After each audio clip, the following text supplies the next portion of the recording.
வணக்கம். நீங்கள் இணைந்திருப்பது முதல்வனின் பிரதான செய்திகளோடு. யானுசார தேரரின் பாதுகாப்பில் இருந்த போலீஸ் திடீரென துப்பாக்கியால் சுட்டு உயிர் மாய்ப்பு. அதிர்ச்சி சம்பவம். நாமல் ராஜபக்சவுக்கு திடீர் அழைப்பு. நிதி குற்ற விசாரணை பிரிவில் முன்னிலை. டிப்பர் உளவு இயந்திரம் மோதி 5 பேர் பலி. அதிகாலையில் நடந்த கோர விபத்து. இலங்கை இசைத்துறைக்கு பேரிழப்பு. மறைந்த நந்தா மாலினிகா 3 நாட்கள் தேசிய துக்க தினம். தரமற்ற தலைக்கவசங்களை விற்பனை செய்த நிறுவனத்திற்கு 200,000 அபராதம். நீதிமன்றம் கொடுத்த அதிர்ச்சி தண்டனை. பல்கலைக்கழக மாணவர்களுக்கு போதைப் பொருள் விலை. வெளியான அதிர்ச்சி தகவல். மனைவி பணம் அனுப்பவில்லை. பிள்ளைகளை தாக்கி வீடியோ எடுத்த தந்தைக்கு நேர்ந்த கதி. ஒரே நேரத்தில் 2 கப்பல் கடத்தல். 22 இந்தியர்களுக்கு என்ன ஆனது? சோமாலியாவில் கடற்கொள்ளையர்கள் அட்டூழியம்.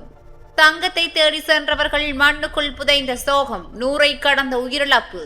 13 வயதிற்குட்பட்ட குழந்தைகளுக்கு சோசியல் மீடியா கட்டுப்பாடா? மத்திய அரசுக்கு டெல்லி உயர்நீதிமன்றம் முக்கிய அறிவுறுத்தல்.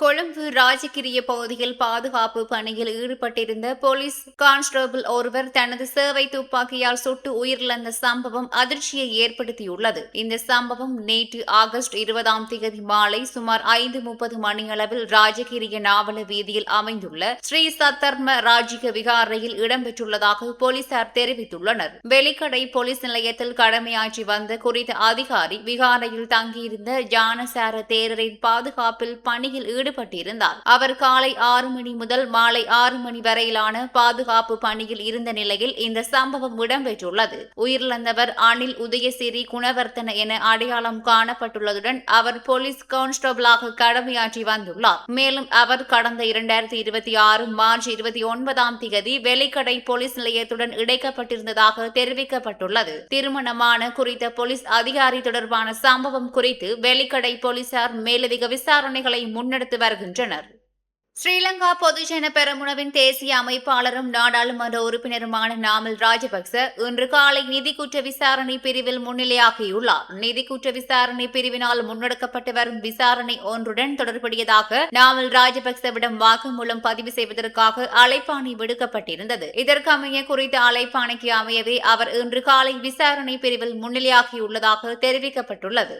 மொனராகலை கும்புகென பகுதியில் இன்று அதிகாலை இடம்பெற்ற கோர வாகன விபத்தில் 5 பேர் உயிரிழந்துள்ளனர். வெள்ளவாயா மொனராகலை வீதியின் கும்புகென காலுப்பாலம் பகுதியில் இந்த விபத்து இடம்பெற்றுள்ளது. வெள்ளவாயா நோக்கி பயணித்த டிப்பர் வண்டி ஒன்று எதிர் திசையில் வந்த உளவு இயந்திரத்துடன் நேருக்கு நேர் மோதியதாக போலீசார் தெரிவித்துள்ளனர். விபத்து இடம்பெற்ற போது உளவு இயந்திரத்தில் 10 பேர் பயணித்துள்ளனர். அவர்களில் 8 பேர் பலத்த காயமடைந்து மொனராகலை வைத்தியசாலையில் அனுமதிக்கப்பட்டனர். எனினும் சிகிச்சை பலனின்றி 5 பேர் உயிரிழந்துள்ளனர்.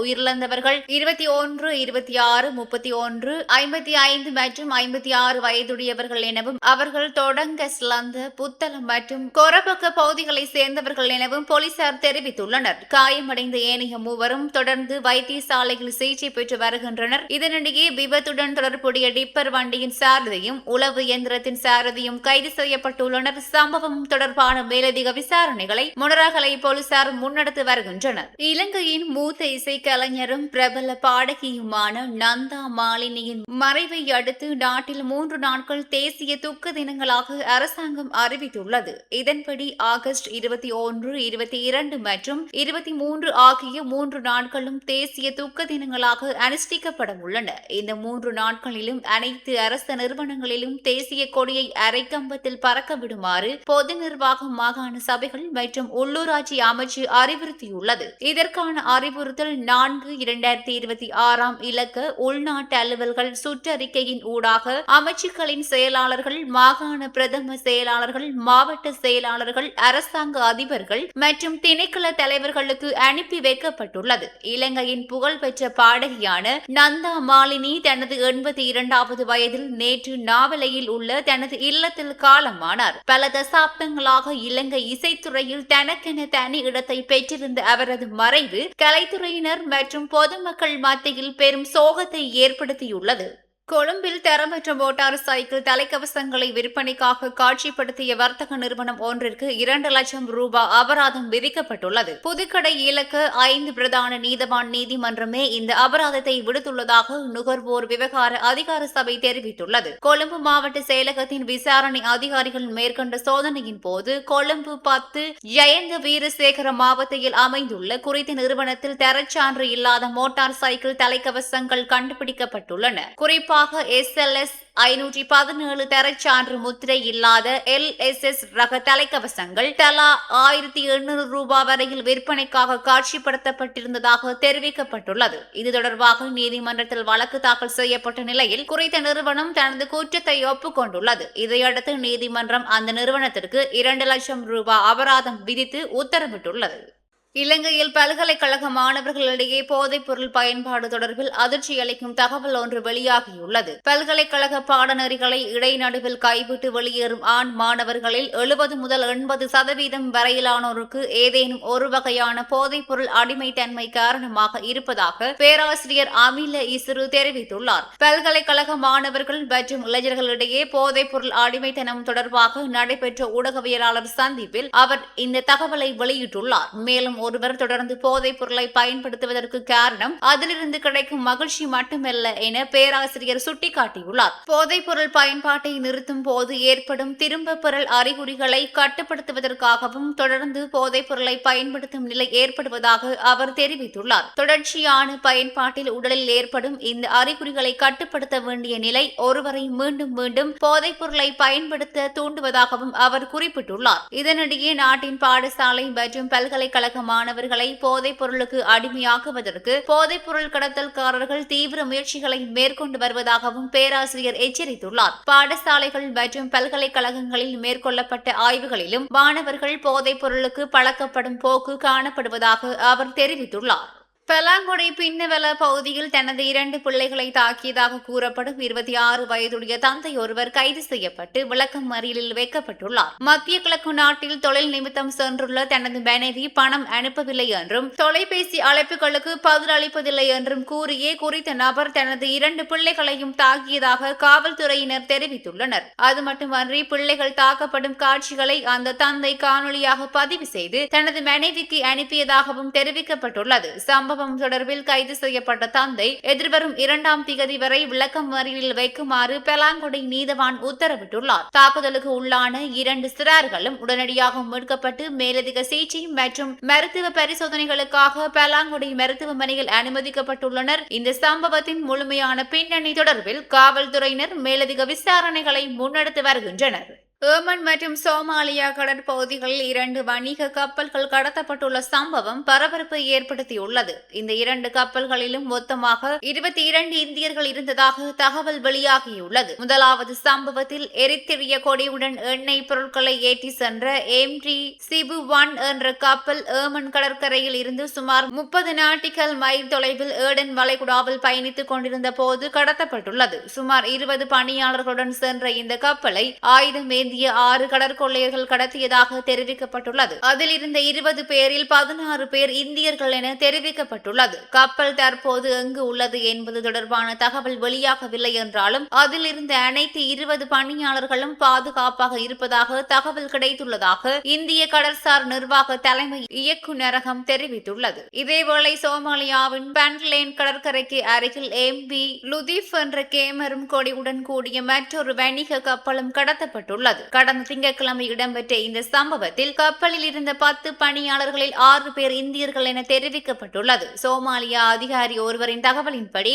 இந்த கப்பல் பண்ட்லேன் பகுதியில் இருந்து கடத்தப்பட்ட பின்னர் வடக்கு சோமாலியாவில் உள்ள நுவால் கடற்கரை பகுதியை நோக்கி கொண்டு செல்லப்பட்டுள்ளது. இந்த கப்பல் துருக்கி ராணுவ பயிற்சி மையத்துக்கான ஆயுதங்கள், பயிற்சி உபகரணங்கள், செயற்கைக்கோள் மற்றும் தொலைத்தொடர்பு சாதனங்களை எடுத்து சென்றதாகவும் தெரிவிக்கப்பட்டுள்ளது. இந்த கப்பலை 8 கடற்கொள்ளையர்கள் கடத்தி இருக்கலாம் என சந்தேக சந்தேகிக்கப்படுகிறது. 2 கப்பல்களும் கடத்தப்பட்டுள்ள நிலையில் அவற்றில் இருந்த 22 இந்தியர்களின் நிலை குறித்து இந்தியாவில் உள்ள அவர்களது குடும்பத்தினர் கவலையடைந்துள்ளனர். மத்திய ஆப்பிரிக்கா குடியரசில் இடம்பெற்ற பாரிய தங்க சுரங்க விபத்தில் உயிரிழந்தவர்களின் எண்ணிக்கை 100ஐ கடந்துள்ளது. நானா மாம்பெரா மாகாணத்தின் அப்பா பகுதியில் கடந்த செவ்வாய்க்கிழமை செயல்பட்டு வந்த தங்க சுரங்கம் திடீரென இடிந்து விழுந்துள்ளது. விபத்து இடம்பெற்ற ஆரம்பத்தில் 30 சுரங்க தொழிலாளர்கள் உயிரிழந்ததாக தகவல் வெளியாகியிருந்தது. மேலும் பலர் சுரங்கத்திற்குள் சிக்கியிருக்கலாம் என அதிகாரிகள் தெரிவித்திருந்தனர். இந்நிலையில் மீட்பு பணிகள் தொடர்ந்து முன்னெடுக்கப்பட்டு வந்த நிலையில் உயிரிழந்தவர்களின் எண்ணிக்கை 100ஐ தாண்டியுள்ளதாக தெரிவிக்கப்பட்டது. சுரங்கம் இடிந்து விழுந்த பகுதியில் மீட்பு குழுவினரும் உள்ளூர் மக்களும் பல மணி நேரம் போராடி உடல்களை மீட்டுள்ளனர். மேலும் காயமடைந்த பல சுரங்க தொழிலாளர்கள் மீட்கப்பட்டு மருத்துவமனைகளில் சிகிச்சைக்காக அனுமதிக்கப்பட்டுள்ளனர். காணாமல் போனவர்களை தேடும் பணிகளும் தொடர்ந்து நடைபெற்று வருகின்றன. விபத்து தொடர்பாக பேசிய மாகாணத்தின் துணை மேயர் சுலைமான் மீட்பு பணிகள் தொடர்ந்து இடம்பெற்று வருவதாக தெரிவித்துள்ளார். இதனிடையே உயிரிழந்தவர்களின் குடும்பங்களுக்கு அரசாங்க செய்தி தொடர்பாளர் எவரிஸ்ட் மானா இரங்கல் தெரிவித்துள்ளார். பாதிக்கப்பட்டவர்களுக்கு தேவையான நிவாரணம் மற்றும் உதவிகளை வழங்க அதிகாரிகள் நடவடிக்கை எடுத்து வருவதாகவும் அவர் கூறியுள்ளார். மத்திய ஆப்பிரிக்கா குடியரசில் ஆயிரக்கணக்கானோர் சிறு அளவிலான கனிம அகழ்வு மற்றும் பாரம்பரிய சுரங்க தொழிலில் ஈடுபட்டு வருகின்றனர். போதிய பாதுகாப்பு வசதிகள் இல்லாததால் இத்தகைய சுரங்கங்கள் இடிந்து விழும் சம்பவங்கள் அங்கு அடிக்கடி இடம்பெறுவதாகவும் இதனால் இந்த தொழில் மிகவும் ஆபத்தானதாக மாறியுள்ளதாகவும் தெரிவிக்கப்படுகிறது. இந்தியா முழுவதும் 13 வயதுக்குட்பட்ட சிறுவர்கள் சமூக ஊடகங்களை பயன்படுத்துவதை கட்டுப்படுத்துவது தொடர்பில் மத்திய அரசு உரிய முடிவு எடுக்க வேண்டும் என டெல்லி உயர்நீதிமன்றம் அறிவுறுத்தியுள்ளது. சிறுவர்கள் சமூக ஊடகங்களை பயன்படுத்துவதற்கு கட்டுப்பாடுகள் விதிக்க வேண்டும் என்றும் குறிப்பாக இரவு நேரங்களில் இணைய பயன்பாட்டை தடை செய்ய வேண்டும் என்றும் கோரி பொதுநல மனு தாக்கல் செய்யப்பட்டுள்ளது. சமூக ஊடகங்களில் தகாத மற்றும் சமூக சீர்கேடான உள்ளடக்கங்கள் போதிய கட்டுப்பாடுகள் இல்லாமல் பரவி வருவதாக அவற்றை பார்க்கும் சிறுவர்கள் மனரீதியாக பாதிக்கப்படுவதற்கான வாய்ப்பு இருப்பதாகவும் மனுதாரர்கள் சுட்டிக்காட்டியுள்ளனர். மேலும் சிறுவர்கள் சமூக ஊடகங்களை பயன்படுத்துவதற்கு முன் கட்டாய வயது சரிபார்ப்பு முறையை அறிமுகப்படுத்த வேண்டும் என்றும் டிஜிட்டல் தனிநபர் தரவு பாதுகாப்பு சட்டத்தை கடுமையாக அமல்படுத்த வேண்டும் என்றும் கோரிக்கை விடுக்கப்பட்டுள்ளது. இந்த மனுவை விசாரித்த டெல்லி உயர்நீதிமன்றம் சிறுவர்களின் சமூக ஊடக பயன்பாட்டை கட்டுப்படுத்துவது அல்லது தடை செய்வது மத்திய அரசின் கொள்கை சார்ந்த விவகாரம் என தெரிவித்துள்ளது. எனவே இந்த விவகாரத்தில் நீதிமன்றம் நேரடியாக கொள்ளை உத்தரவு பிறப்பிக்க முடியாது என குறிப்பிட்ட நீதிமன்றம் மனுதாரர்கள் முன்வைத்துள்ள தீவிரமான பிரச்சினைகளை கருத்தில் கொண்டு மத்திய அரசு உரிய முடிவை எடுக்க வேண்டும் என அறிவுறுத்தியுள்ளது. இதனால் இந்தியாவில் சிறுவர்களின் சமூக ஊடக பயன்பாடு தொடர்பில் எதிர்காலத்தில் புதிய கட்டுப்பாடுகள் வருமா என்ற எதிர்பார்ப்பு ஏற்பட்டுள்ளது. இத்துடன் முதல்வனின் பிரதான செய்திகள் நிறைவடைகின்றன. தொடர்ந்தும் முதல்வனின் செய்திகளோடு இணைந்திருங்கள். நன்றி, வணக்கம்.